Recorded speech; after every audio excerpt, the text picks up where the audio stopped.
Hello, hello tout le monde, comment allez-vous? J'ai eu plusieurs personnes aujourd'hui qui sont venues au magasin, aux couleurs d'argile, ici en Belgique, et qui m'ont posé la question, mais comment on utilise les pigments colorants? Alors, comme j'ai beaucoup raconté aujourd'hui et que je leur ai expliqué, eh bien, je me suis dit que c'était l'occasion pour moi de vous proposer une vidéo qui va vous raconter 5 moyens, 5 méthodes que j'utilise en tout cas avec les pigments. Il y en a d'autres, mais je vais vous les partager pour que vous ayez une idée de mais quand je suis sur les pigments colorants, qu'est-ce que j'en fais, comment je les utilise, dans quoi je peux les mettre et à quoi ça sert. Donc déjà, c'est pour colorer, c'est comme un colorant alimentaire et c'est pour ça que je pense que ça porte un autre nom aussi qui s'appelle colorant de masse, pigment colorant, c'est la même chose.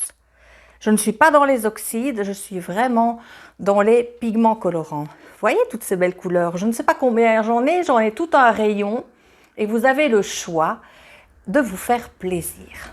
Alors, je vais diriger la caméra sur ma table de travail et je vais vous expliquer quels sont ces fameux moyens, 5 moyens que je vais vous montrer pour utiliser toutes ces belles couleurs. Restez avec moi, je vous montre ça tout de suite. Alors, voici 5 méthodes pour colorer quelque chose, en l'occurrence la terre, mais sous quelle forme? Je vous raconte. La première méthode pour utiliser les pigments, c'est que vous pouvez intégrer le pigment, la poudre, à l'intérieur de la porcelaine papier. Cette porcelaine papier qui permet de faire par exemple des petits bijoux et qui est très agréable au toucher, qui permet de faire des choses très fines et c'est tout à fait envisageable de la colorer de la couleur dont vous avez envie.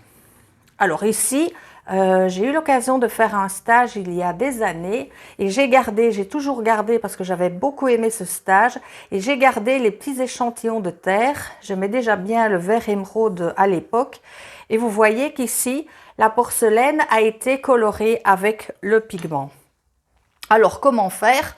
Vous faites une petite boule de porcelaine papier, vous faites un trou avec votre pouce au milieu, vous mettez une cuillère de pigment colorant avec une goutte d'eau et à l'aide, ça c'est hyper important, à l'aide de gants, vous malaxez la terre, la porcelaine. Alors je dis la terre parce que ça pourrait aussi être une terre colorée. La porcelaine ici, je l'ai choisie parce que voilà, ça fait partie d'une des méthodes qui existent. Et vous malaxez jusqu'à ce que vous obteniez une couleur uniforme comme ceci. Ça, c'est la première méthode. La deuxième méthode que vous pouvez utiliser, c'est prendre un colorant, un pigment colorant et l'intégrer dans une couverte en poudre. La couverte en poudre, c'est un émail transparent. Alors vous avez le choix parce que c'est soit vous utilisez une couverte à basse température, autour des 1000-1050, soit vous utilisez une couverte à haute température, aux alentours de 1200. Et vous obtenez des résultats qui sont totalement différents, mais les pigments, en tout cas celui-ci, il a gardé sa tonalité, vraiment que ce soit basse ou haute, il reste bien intense. Ici, comme c'est un émail transparent brillant, une couverte brillante, j'ai mis 8%, donc 8 grammes de pigment colorant dans l'émail transparent. Et ça vous fait, eh bien, un colorant qui colorie, qui teinte l'émail et qui lui donne sa teinte. Alors ici, l'échantillon que je vous propose, cet échantillon-ci a été cuit à 1240 et j'ai utilisé une couverte mate parce que ça fonctionne aussi. Ça, c'est la deuxième méthode. Colorer un pigment, un émail transparent. La troisième méthode, c'est colorer un émail blanc, une base blanche. Et qu'est-ce que vous obtenez? toujours avec 8%, 8 grammes de colorant dans 100 grammes d'émail.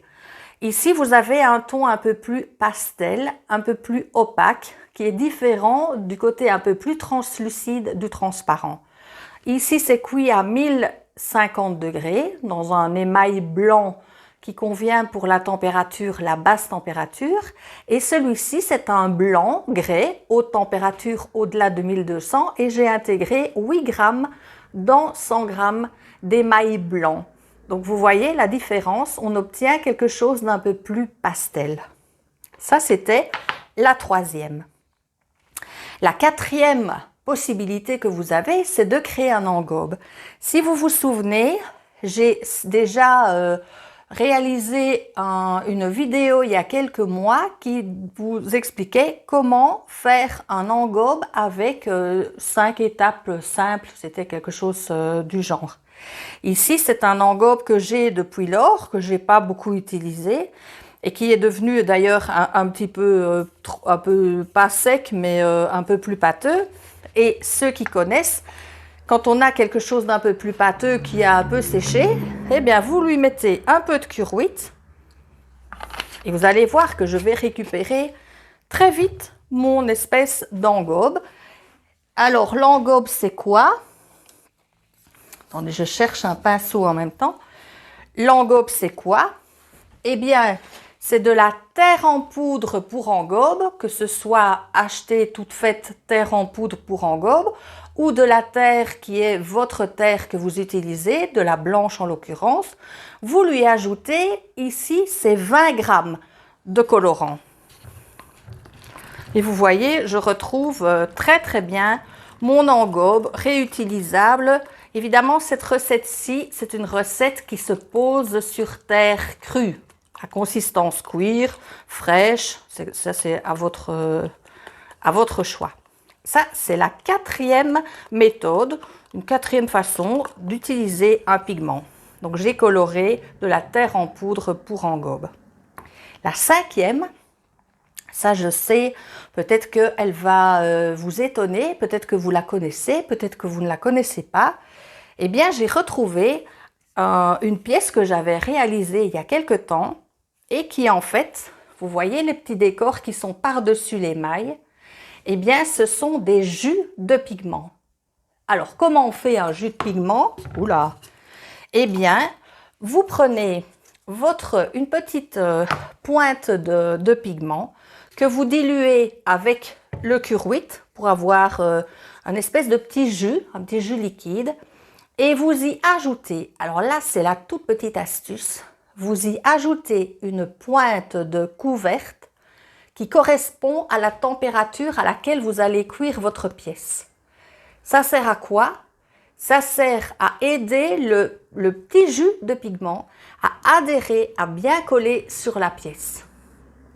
Donc vous émaillez, peu importe la couleur, vous préparez votre petit jus, vous laissez sécher votre émail, vous préparez votre petit jus et vous faites des décors par-dessus avec le pigment, le cuir-huit et une petite pointe de couvert transparente, vraiment pour aider le petit jus de pigment à bien adhérer. Merci de m'avoir écouté.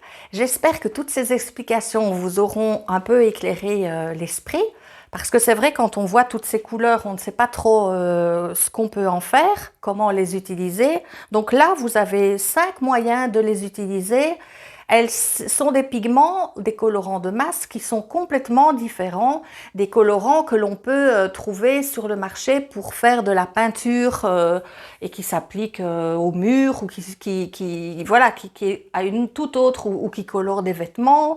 Ici, on est vraiment dans le milieu de la céramique parce que je sais qu'il y en a parfois qui partent dans des pays un peu exotiques, très agréables, et puis qui reviennent avec des magnifiques indigos, des tons fuchsia, des framboises qu'on n'obtient évidemment jamais ici. Et quand vous le mélangez à de la terre ou à un émail, eh bien, quand la pièce sort, c'est tout blanc. Il ne s'est rien passé parce que tout a brûlé et ça s'est volatilisé. Ici, les pigments, ce sont ils sont travaillés en usine avec des matières premières. Ils sont avec des dosages bien particuliers qui font que c'est la couleur qui est obtenue et qui permet même d'être mélangé à d'autres. Donc c'est miscible entre eux. Donc c'est à l'infini tout ce que vous pouvez évidemment imaginer comme couleur. Et c'est ça qui est très grisant et très palpitant. Si vous vous souvenez, la coloration de la porcelaine, la coloration d'un émail transparent, basse ou haute, la coloration d'un émail blanc, basse ou haute, la coloration pour faire un engobe qui se pose sur terre crue et la réalisation de petits jus de pigments pour faire des petits décors par-dessus un émail. Ce sont 5 moyens que j'ai déjà testés. Tous ces moyens dont je vous parle seront l'objet de cours, évidemment. C'est en train de se mettre en place. Ça prend du temps, ça prend de la réflexion. J'aime bien faire les choses bien. Ça freine d'ailleurs très fort parce que ce perfectionnisme finira par me rendre dingue. Mais ça, c'est pas grave. Le principal, c'est que vous soyez toujours là. Je vous remercie d'ailleurs de votre fidélité, toute votre énergie et tout ce que vous me renvoyez me donne super envie de continuer et ça me donne plein d'idées, donc ne vous arrêtez pas. Vous pouvez vous abonner, activer la petite cloche si ça vous tente, parce que grâce à ça, vous avez la notification qui vous donne l'information quand je publie une nouvelle vidéo. Et comme j'en fais assez régulièrement, ben, au moins vous ne loupez pas les choses. Ne vous tracassez pas pour les cours. Quand ce sera prêt, je ferai une vidéo spéciale pour ça et vous serez au courant. Vous aurez les infos, l'adresse mail, tout ce qu'il faut pour me joindre et savoir comment l'obtenir. Donc, pas de panique. Alors, pour ceux qui ont suivi mes vidéos précédentes, j'avais dit que j'étais une grande fan du rose. Je l'avais dit. Et que j'allais avoir un élément que j'avais trouvé qui était rose. Je suppose que vous l'avez vu puisque c'est sur mon nez. J'ai adoré cette paire et le côté original de la chose, ça fait partie de ma personnalité et ça m'a beaucoup amusée.